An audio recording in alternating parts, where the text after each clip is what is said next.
Welcome to the Alain Elkann interviews, an unprecedented window into the minds of some of the most well-known and respected figures of the last 25 years. This interview takes place in Ludovico's hometown, Torino, where he was born and partly raised. And he's the son of two exceptional people. His mother, Renata Aldrovandi, who was probably his inspiration or someone who had a great influence on his future life and career, but also because she was the daughter of Wando Aldrovandi, who was a famous pianist and composer and conductor.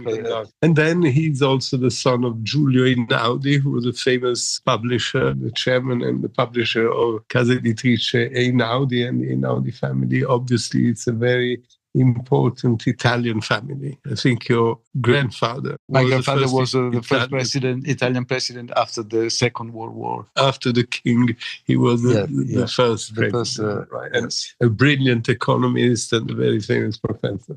Was it heavy for you to have all this background? Well, at the beginning, it was a bit heavy to have all this culture on my shoulder, around me. So I had to understand where to find my road. The music was a nice escape in that situation, because music was at home, because my mother was playing piano at home and she was playing regularly piano music from the classics like Chopin, Mozart, Bach. It was like raindrop that was happening at home, and this raindrop opened a path in my soul. You were the only child? No, we were three brothers. At home I had two sisters, and I was the youngest. And of course, the situation at home with my father was very interesting on the other hand, because every week, more than one day a week, because on the Wednesdays, there were important meetings every Wednesday in the publishing house.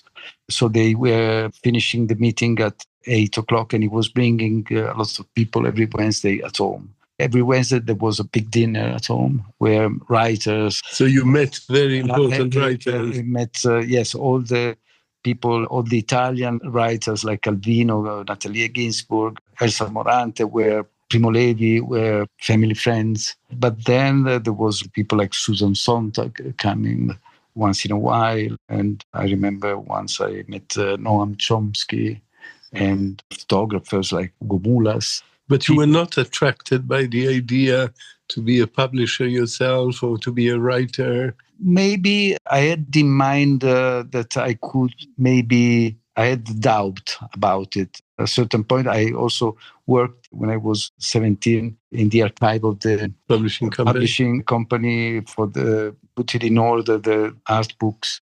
My mind was more open in a way. Then I didn't feel I was the right mind to be like also a manager or something that has to deal with other. I had more an artistic soul that I wanted to explore. But in the meanwhile, you probably, as you started, I read somewhere you started very, very young, age 8, 9, to play the piano. I started very early because my mother introduced me to the piano at home, and then I had a teacher. Then I started to play with friends, and then... you also played guitar, no? I played guitar. It was Beatles' time. It was the Beatles' time, so I was attracted a lot by the music of the 60s and the 70s. My older sister were playing Jimi Hendrix, Bob Dylan, and all this music, and I was very much, as everybody, attracted by that. And it was part of the music, it was part of a revolution in the way we were looking, we were dressing, and we were behaving. And it was like a sort of cultural renaissance for everybody that was born after the war. My father was a very open-minded person, but at the end, they were belonging to the generation that suffered the war. And so they were meeting friends. They had a situation in different parts of the world with the Second World War, and the talking was much about it. While my generation was flying with, and the desire was to explore other things. Pink Floyd, to dream about different things. the way we were dreaming about a new world that was not existing, a world with different colors. In fact, if you compare the music that was composed before or during the war, that generation was like, for me, as a music that was more black and white. The music that came after, the music of, let's say, the Beatles that are representing that era, it was music full of colors.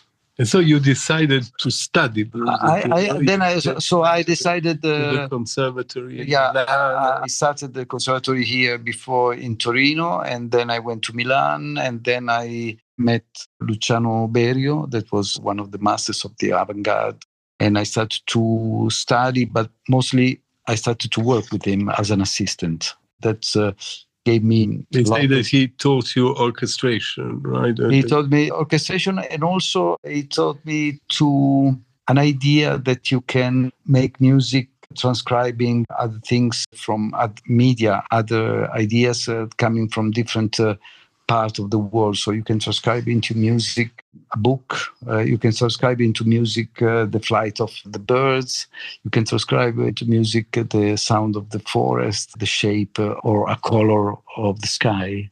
This is always interesting. I think for an architect is interesting when you see an architecture that is inspired by a wave or by a tree. When you have the connection between different fields, there's always an interesting result. And at the beginning, you were immediately composing, or you were just a pianist, a guitar player? I was playing piano and guitar, but always with a creative idea. I never wanted to become, I was not interested to become a performer of Mozart. I was studying classical music, but my idea was not to become like the Pollini. I wanted to make something creative. So I was always playing with improvisation and improvising ideas on more freely with music. And I just had to understand how to do it, how to find my connection with my soul. And so at the beginning, I tried to explore the world of contemporary music, avant-garde, and then I felt that it was not my cup of tea. Which was your cup of tea? Music that was connected with all the music that I've been growing up, music that was able to contain the emotions, the forms also that were coming from popular music and classical music. I think the avant-garde was a cage that was too narrow for my vision, for my soul. And I wanted to be more free and open to involve different worlds. Let's talk about music, because not everybody knows, neither myself. In the life of someone who expresses himself, there are several languages, right? There are people who use the words, who they write poems, they write novels, short stories. Other people are mathematicians, so they use numbers and formulas, and then they're just pure mathematicians, or they go into science and so on and so forth. Music is another language. It's another kind of language. Yes. So what happens? You have to learn this language, feel at ease, feel that through that language you express yourself before you decide what to express. There are people that study music, other people that don't study music, and they can create music. Like we were talking about the Beatles, so they started to create music without studying at the conservatory, and they made great songs. You don't start making music without having listened to other music. You inherit something.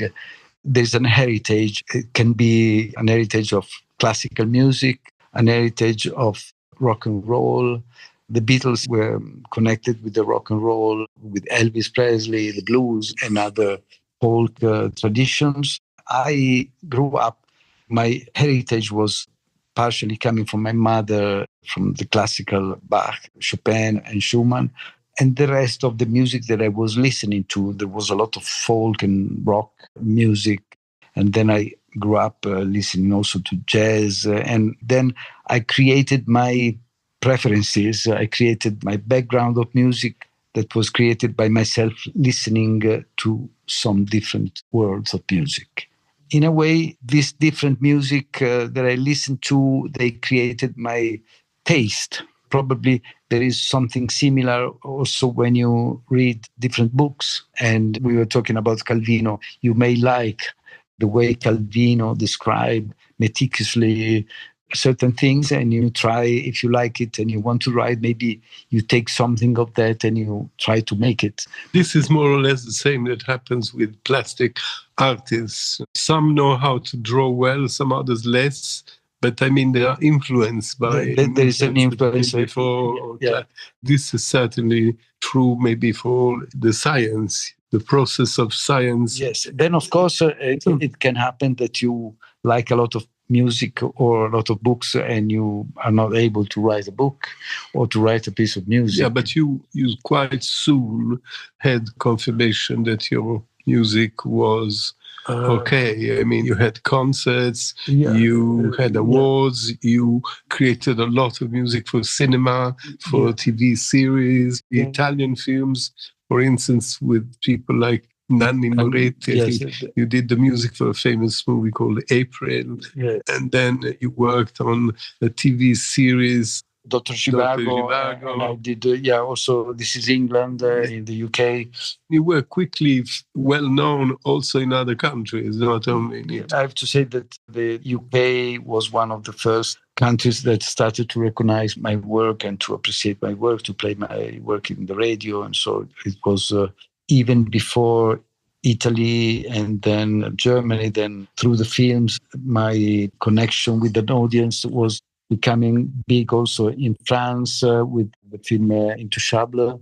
And then Intouchable was quite a big success around the world. So this opened a lot of... Plus you were also influenced partly by Maurice Jarre, no, the French musician. Not particularly. Maurice Jarre, I know who he is, but I never had a particular interest in his music. I read that you worked in a film with Clint Eastwood, for instance, on J. Edgar. They used some of my music for that. I didn't have a specific contact with him. I did also more recently the film score for The Father with Anthony Hopkins, and another film that was quite interesting was Nomadland, that was won few Oscars 3-4 years ago. You like to do this, to work for... once in a while. I like the collaboration, but then after a while I feel that I'm losing a bit of my freedom. So I never wanted to do it extensively and regularly. I like to do it once in a while. You don't want to be another Ennio Morricone? No, only for that. No, because I'm lucky to have the possibility to give a lot of concerts with my music. That's what you like, give concerts. I like to record and compose my music and to take my music around the world. You did many albums. Yes, I did like 17, 18 albums. This is what I'm doing now. So now I do like 100 concerts every year. That's a lot. It's a lot. And you do them all over the world? I do them all over the world. I was recently in Asia, and in 2 weeks I start again a tour in Europe between Budapest and Rome, Germany, London, France. And you like that? It's a balance. Sometimes I arrive to do too much and then I want to stop. Then I start again. So it's a balance. Sometimes I like to stay home, be quiet. Sometimes home in Turin, right? In this in Turin, and also in the countryside where I love to stay here. Close to Torino is Dogliani in the Langhe. But you make the famous wine, no? With my family makes the wine. My cousins now, they make the wine. This is the place where I feel I belong. If I have to say where I feel at home, is there. Dogliani. There is a part which I was very interested because it will help me to understand better. How did you compose Underwater, one of your albums? It's said that it was during the pandemic, during the COVID, that you and your family, by the way, you like skiing also, you were in the mountains.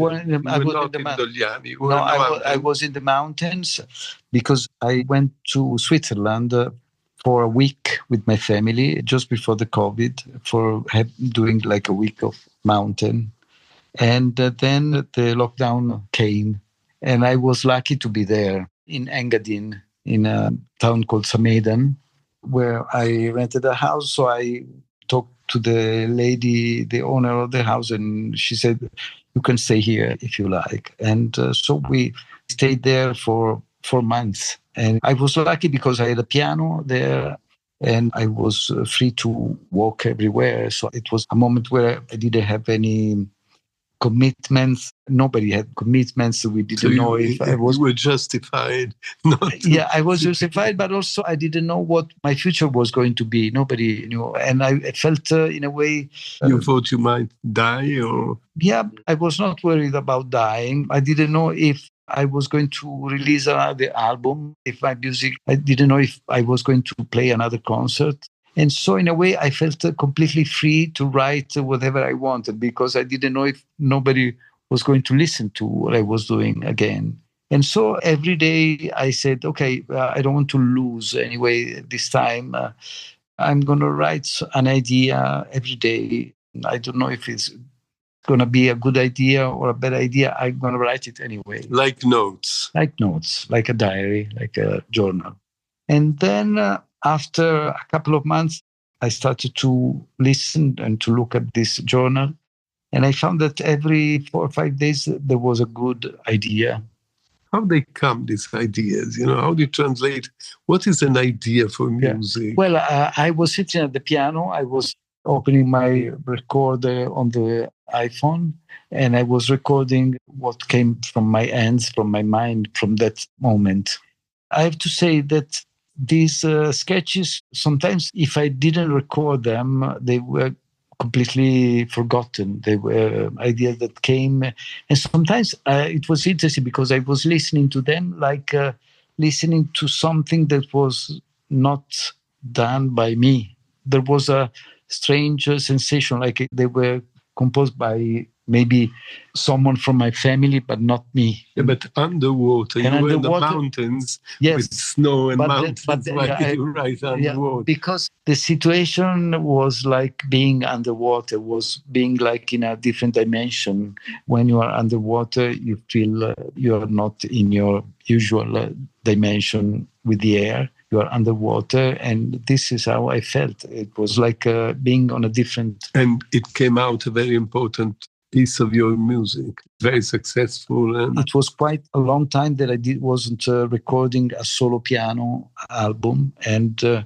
had in mind to do that, but I had too much expectation on me to do it because I said, okay, now I have to do another, after 20 years, I have to do another piano album, so it has to be spectacular. And then I realized that during those days, putting down an idea every day, the piano album was beautiful already. I didn't have to think too much about it. You have a discipline? You play every day, you compose every day? Yeah, it's not a strict schedule. So I have more schedule when I have to prepare a tour. So I play every day for maybe 3 or 4 hours. But at the time of the COVID, I was playing maybe could have been 1 hour or 2 hours every day, but I was enjoying very much long walks. Would you like to have another COVID?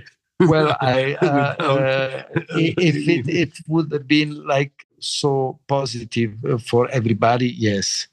I wouldn't say for all the people, irrespective for all the people who suffered. That wouldn't. Because now it's a quite long journey. Yours, you had a long success. You worked for many, many years. You were never bored or saying, "Oh, that's enough," or "I have no inspiration." Maybe I won't be able to do it anymore. Well, of course, this happens every time. Of course, every time you do an album, you start again to write another one, you say, well, maybe this time I won't be able to do something good as I did it before. On the other hand, I started to continue. I learned something from this journal idea. And now I record everything I do, all the sketches I do, all the ideas that come without purpose. And this helps me a lot to find, I have my phone that is full of sketches. So I just need to open my phone and go there and find an idea that I can develop. I think I have 10 years of sketches that I haven't used. And so I can go back. on. You went to Africa at a certain point and you were influenced in Mali, in Africa. Yes. You wrote an album called Divenir, Becoming. Yes, the African... it was 2006. 2006 was Divenire, yes. And this was an album with the orchestra and with electronics. You mentioned the African trip. I went to Mali in 2000, where I did a project called Diario Mali with African musicians. And my experiences with different music from different parts of the world has been, for me, the chance to learn something new, to explore one culture, musical culture, and to learn something, to continue to study, in a way, to study new things. And those ideas, they come back and you learn something, you enrich yourself from what you study. I did something similar also with the tradition of folk music from the south of Italy, the Taranta. And I did something with Armenian music. And also when I was doing the Zhivago project, I was working with some Russian musicians. So it's always the chance to dive into different cultures that enrich your music. My music. Yeah. But how would you describe music of yours? What kind of music it is?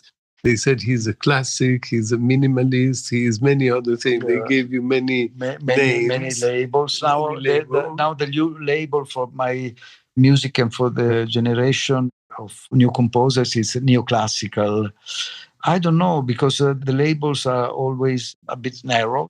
I think it's a music that drive influences from many sources, as I said. And so I think there are different layers that connect with different music. You can hear some layers inside that are coming from Bach, and other layers that come from the Beatles, and other layers come from folk music. But you like tranquility, no? You like to give this feeling, no? More than excitement or nervousness. Yeah, but I think there is a calm, but there is also excitement in the way I create the crescendos. There are big crescendo. If you come to my concert, there are moments of suspension, tranquility, but there are moments of big crescendos. And I think there is a connection also with the way the crescendos are coming in the tradition of Baroque music.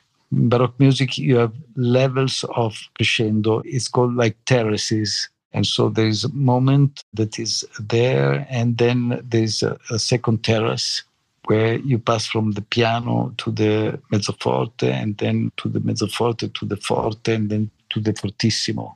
It's like changing gears. It's a bit like the gears of a car. When you used to change the gears of a car, you can change the gears of the car forcing the engine, but also there's a different way of driving where you listen to the engine and you harmonize, and you change the gear in the exact moment where the engine is not struggling. And so the crescendo is harmonic. And you never thought of singing? No, because I don't think I have a good voice for singing. I sing with the piano.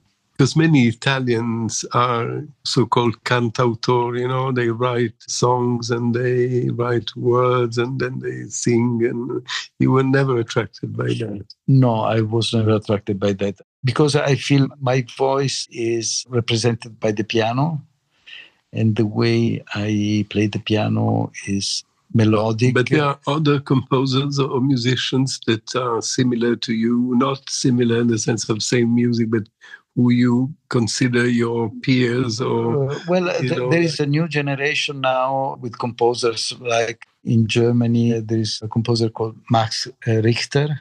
There is another Icelandic composer called Olafur Arnalds. There is a pianist from the northern countries. It's called Anya Rani.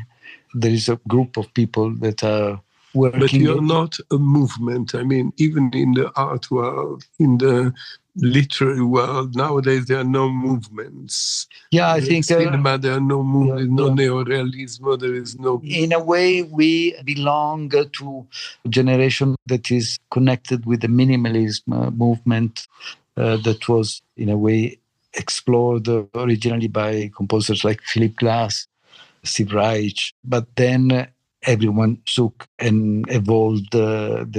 This is something related to the 80s. Now in literature, there was Raymond Carver and his minimalist writers in the United States. Yes. Of course, now there's been a big change and evolution from that. But I think if I have to draw a family tree, I would put one of the, maybe not the father, but the brother of my father, Philip Glass, would be there. Maybe Philip Glass, yes.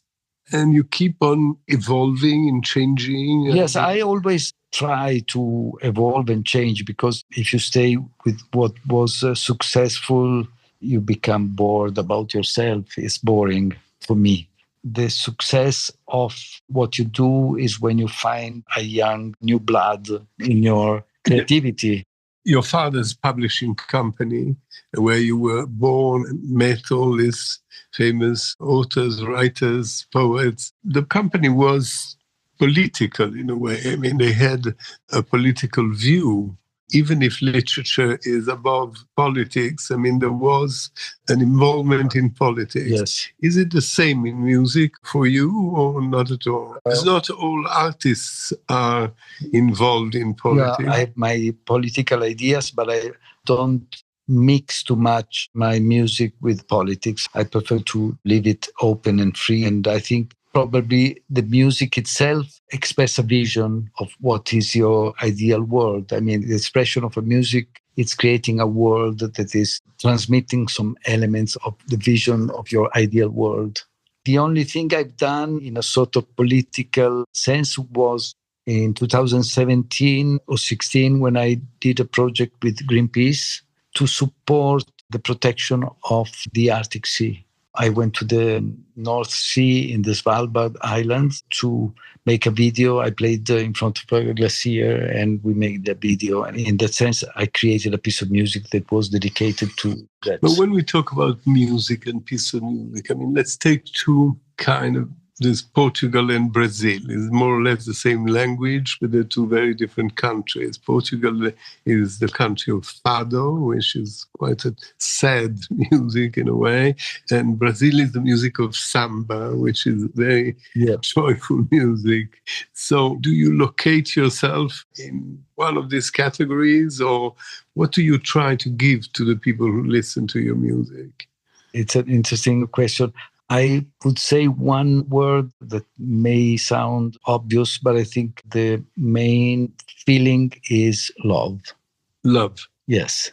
The connection between me and the others, the connection between everybody. So I think it's a moment, the concert for me, it's a moment where I try to create, and I hope I create a connection of love between me and everybody and in the whole. It's also a peaceful moment. The energy of love is something that is... Yeah, we talk a lot about love. In the world, there's a lot of wars and disasters. And especially now, where the world has turned so badly through incredible situation that you wouldn't expect anymore. We face the people are suffering everywhere. And you would like to do concerts for suffering people, for people who are... Yes, I also made an opera a few years ago based on a story about migrations. The libretto was written by the Irish writer Colm Toibin, and it was a beautiful libretto, a beautiful story. So this was a sort of political... Music, especially yours, who has no words, this is different because it was an opera.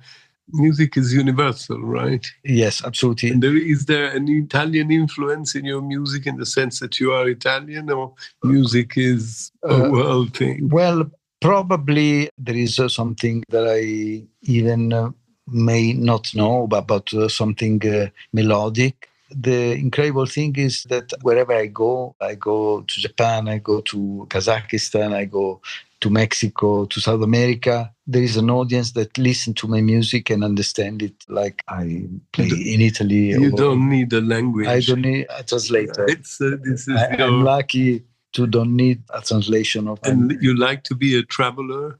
Yes, I like to see the world through my work and to have the chance to see And it. your music is good for young people, is good for old people, is good for people your generation, is good for everybody. I think it's good for everybody, and I'm happy to see that the more I grow up and the more there's a young generation that comes to my concerts. So people are always surprised to see so many young people at my concert. There's a young audience, and I love that. I love that I still can have the possibility, the chance to be in touch with the younger generation, and this is great for me. And music is an incredible language, right? People love music. People love music, Rhythm, because it's so light and able to enter. It's also feeling, right? You make me very sad, or it makes you very happy. It's like an abstract magic that creates all sorts of emotions, and it's so beautiful that with a sound you can. And among your many albums, many music, are there some icons? What would I call them? Some music that people remember. There are some tracks, some specific tracks from certain albums that have become classics, cult. Maybe number one is a piece called Experience. And this has been used in films, but also on all the platform like Instagram, TikTok, all the new platform that people use for their videos. People made millions of... When did you compose Experience? Experience was composed in 2013, 12 years ago. Tell me another one. Another one is Nuvole Bianche. This is a piano piece that has been composed in 2004. And this is the other piece that I have to play. People say, please play. The people, they expect if I don't play them, they go back home. Saying it, didn't do it. Anyway, I try to refresh, to recreate other iconic pieces, because I think it's a beautiful feeling when you create something that is, for me as an audience, myself, I like to listen to my music and I like to be the first one to enjoy and to have the feeling. And so when I find the right emotion and I say, okay, this is going to be, for me, an iconic piece, then maybe it's not. You became a star, maybe because you belong to such a prominent and successful and extraordinary family. You seem to be simple. You are a star, but you're not a star. Yeah, I am a simple person. I think I enjoy simple things of life. And I have to say, I still feel I haven't changed so much. I have the same doubts about myself that I had 40 years ago when I was composing the first pieces. And this keeps me, in a way, young, because I don't think too much that I have millions of streaming. I don't care. I care more about the fact that I have to write another piece of music that has to be better than the last one. You will be at the Albert Hall in London soon for several days, which is quite unusual. 6 concerts. 6 concerts. In a row. You just said before that England was the country that more or less discovered you, or was the first country where you were very successful. So you are obviously very well known. So I feel very connected to the English culture, English musical culture, because I grew up with their music. And so it's an honor for me to be involved and in touch with London, with the English people and with the British culture, with all the rest of the people that will come from abroad also, for sure, the Royal Albert Hall. So I'm very happy. Are you nervous or shy when you're on the stage? When I go on stage, there's always a bit of thrill before, but I remember the first night I played many years ago, the Royal Albert Hall, I was quite nervous. But then I got more used to it. You never get used completely to that moment, but it will be great to be there for 6 nights. I'm much looking forward to it. Thank you. Thank you very much. Alain Elkann interviews.